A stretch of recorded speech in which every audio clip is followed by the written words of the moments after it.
is causing you to drink a bitter cup. Causing you to go with folks you don't really want to go with. Some of y'all right now done hooked up with some fellas you know you don't like. He cross-eyed. Brother don't want to put no deodorant on. Every time he come on your house, you got to hold him down before you get a little sugar. I'm going to drink some coffee. Have to have his shoes over to your neighbor who you don't like house before you let him in your house.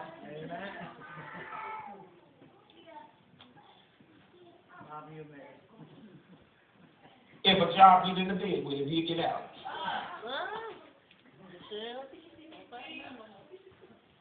But because you have allowed the darkness to become the controlling factor in your life, the dominating factor in your life, you choose to drink from that bitter cup.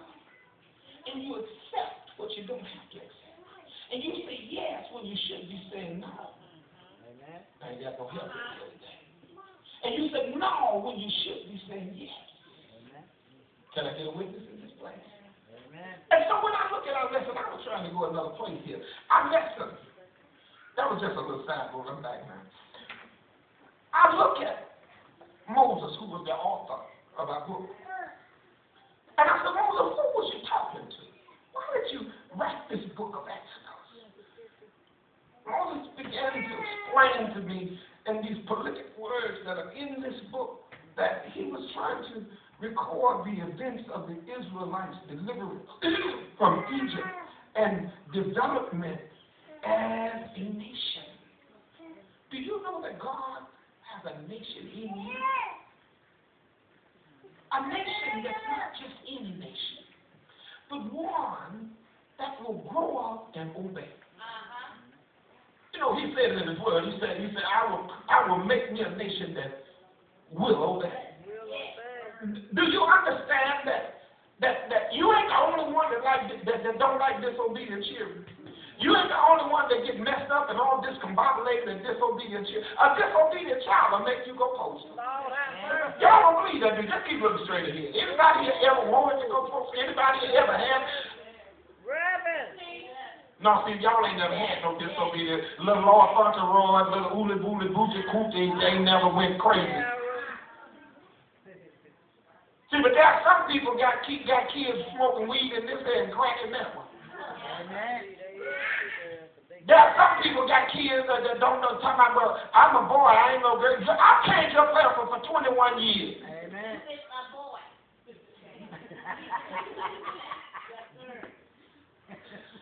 I ain't got no help in this. And parents are dealing with this. They're dealing with this.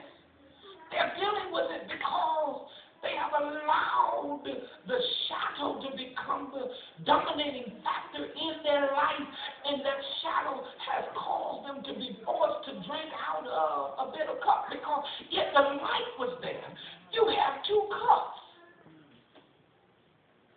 And when you can see clearly, you won't take the cup that's better. Amen. You might do it the first time. But the second time, you'll see that Pepsi sitting there. You'll see that fruit punch sitting there. You won't take the bitter cup. Why are we drinking out the bitter cup? Because we can't see. Sin blinds you. Come on now. Because sin is nothing more than the root and the basis of a lie. Amen. But then I ain't surprised by this, because the record of God said that man will come into a place where he'd rather believe a lie. That's it. I ain't got no help in here today. Amen. And yet we spend our time in darkness and study drinking from the bitter cup. Now, can I have some real people in here today? You ain't just choosing the bitter cup because you like it. You ain't just choosing it because you can't do nothing about it.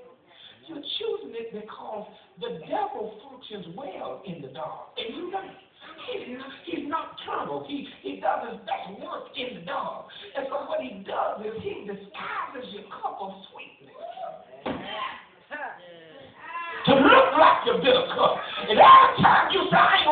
this one to the right because last time I took that one, it was bitter. I'm going to the left, but by the time you get to the left, where you trying to go, the devil done been there wore a t-shirt already for. And that's why every time he do the drive by your house, you let him in. That's why every time you say, I ain't going to answer her text, I'm not going to call her back, you call her back. That's why every time you hear a song, she's in the next room. You identify with it. That's why every time you hear a song, your body's here with me, but your mind is on the other side of town. Amen. You have to get up and go. Amen. Because what happens is the devil, instead of changing, cuts on you. Matter of fact, y'all act like y'all don't understand what his real mission is.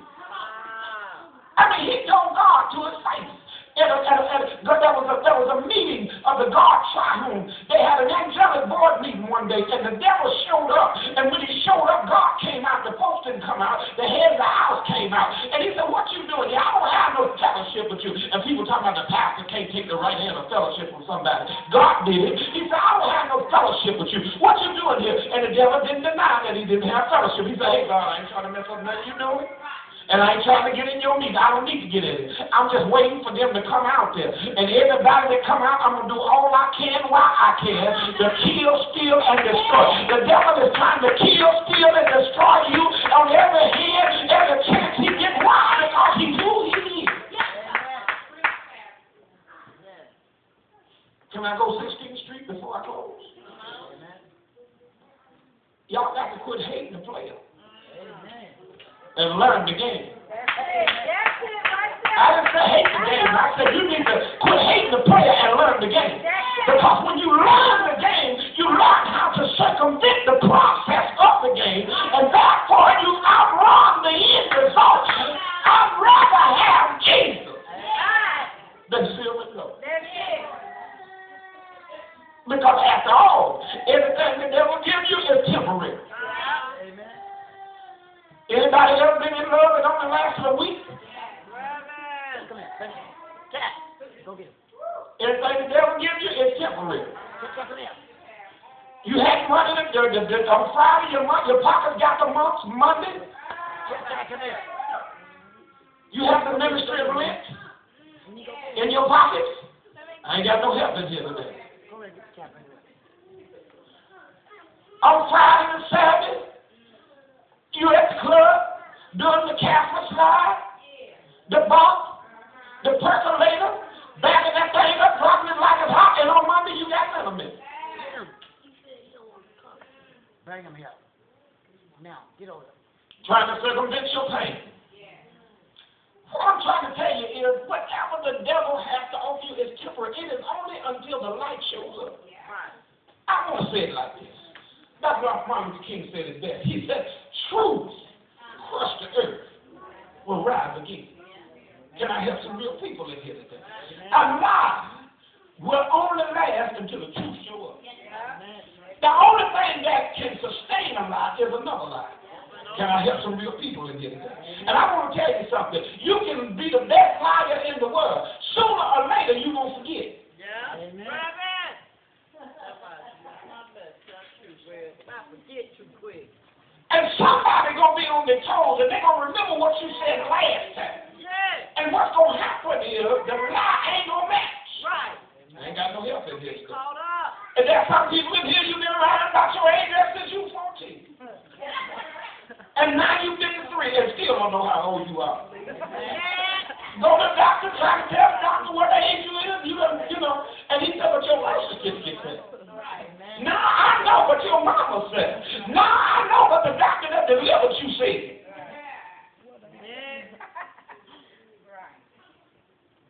But you're thoroughly convinced because you lied to yourself. But can I have some real people?